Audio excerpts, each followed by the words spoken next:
Okay, now this is recording number 5 for chapter 10, risk management.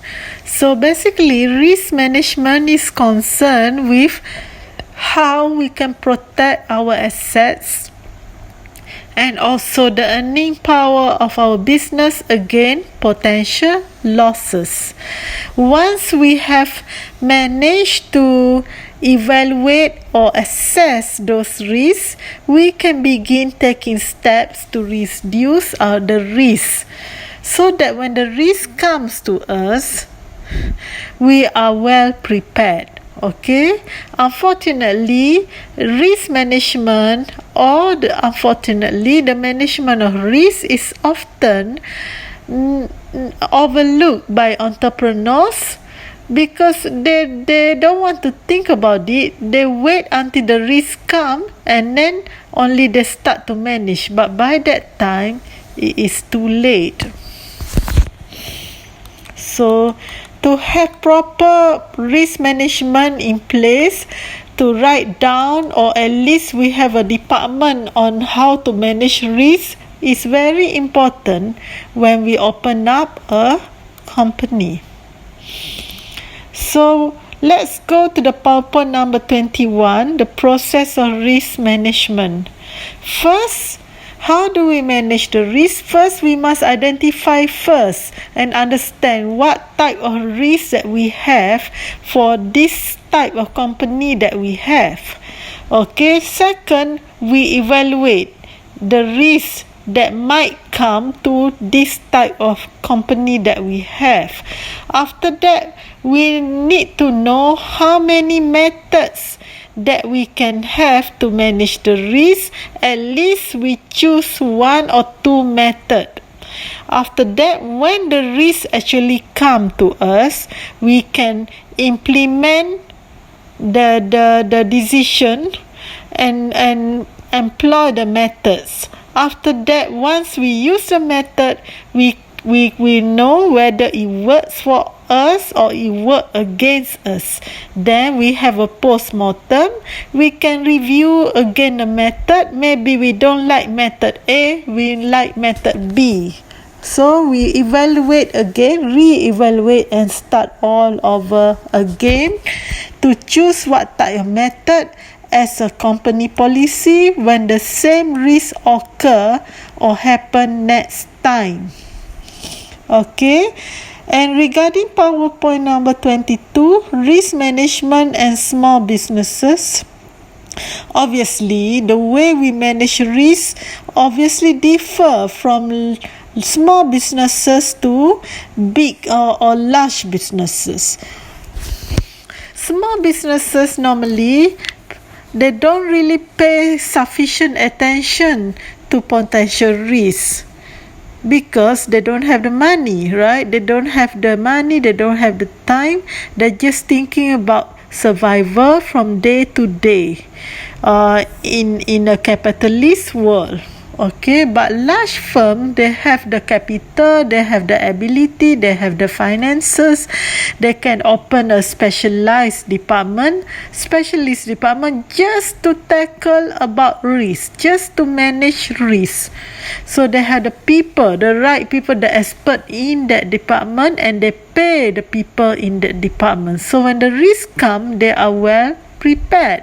So large firm can assign ni maknanya can give responsibilities for risk management to specialized staff manager or a group of people in a risk management department.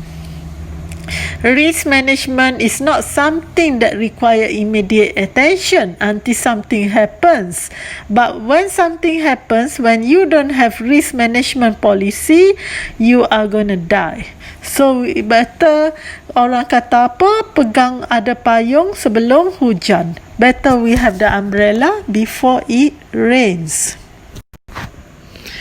And now look at PowerPoint number 23. It's written there, loss prevention, loss avoidance.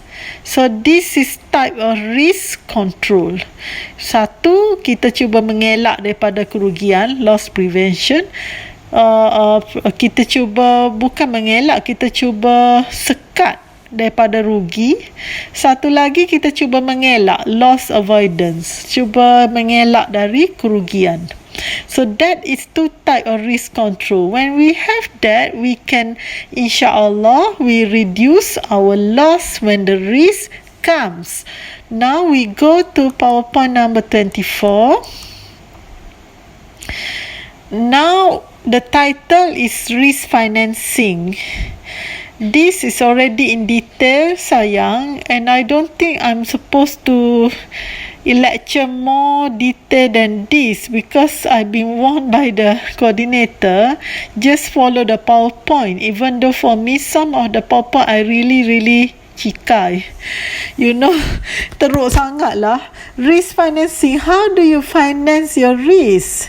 You can transfer your risk by what? By having insurance, right? Betul tak? Satu lagi, by having insurance. That's why it's written kat bawah tu sebelah kiri, self-insurance. And then, partially self-funded program. Kita buat program yang kita bayar sendiri atau separuh untuk mengajar employee kita, to teach our employee what happen. For example, when there is fire in the building, what happens, what we should do when there is an earthquake. All this drill, DRILL, is usually done all the time by Japanese companies because there's always earthquake in Japan. Betul tak? And then specific stop loss limit, I have no idea because I'm not expert. And risk retention, I believe, I don't know about these two because I'm not an expert. And aggregate stop loss limit, I have no idea too, sayang. So just kalau keluar soalan exam, you just keluarkan saja this slide ini yang number 24. Or you might go and Google what does it mean by aggregate stop loss limit and specific stop loss limit. And lastly, risk retention. Okay, so now we go to PowerPoint number 25, tools, alat-alatan for managing risk. So alat-alatan for managing risk tu, before we use the tool to manage risk, we have to know first the probability. Probability, saya lupa dalam bahasa Melayu, probability of loss. Maknanya kecenderungan kita akan mendapat kerugian. Barulah kita pilih, then only we can choose what type of strategy, what type of tools that we can use to manage our risk. Betul tak? So probability of loss tu, kalau lah for example, high frequency, katakan kalau kita kata earthquake, we are now in Japan. So kalau high frequency, mestilah high severity. Betul tak? Amount of loss tu mestilah tinggi. So kalau tinggi, that mean loss prevention, loss reduction, dua-dua sekali. Okay, kalau lah kita rasa earthquake tu, biasanya kalau datang ke tempat kita, satu pulau Honshu di Japan pun, dalam sejarah tak adalah earthquake tu is that severe, tidaklah teruk sangat. Then we say low severity, walaupun selalu berlaku high frequency tapi low severity, impact tak kuat. Maka kita hanya ambil risk retention punya method as the tool to manage risk. Kalau lah pula earthquake tu pula low frequency, okay, and then in Pulau Honshu, kemudian biasanya impact of earthquake in Pulau Honshu pun very low severity, makna tak kuat lah gempa bumi tu. Then maybe we have loss avoidance, loss prevention, loss reduction, risk retention. You can have either of these or a combination of these or all of these. So this is the diagram for probability of loss. So conclusion, risk management is concerned with protecting the assets and earning power of a business against losses. Once we have assess ataupun when we know this risk, we can take steps to reduce the risk. Unfortunately, risk management is often sidestepped ataupun overlooked by many entrepreneurs who only wait until the risk occurs, and after that they panic and then they will do the wrong action. Wa minallahu taufiq wa hidayah. Assalamualaikum warahmatullahi wabarakatuh.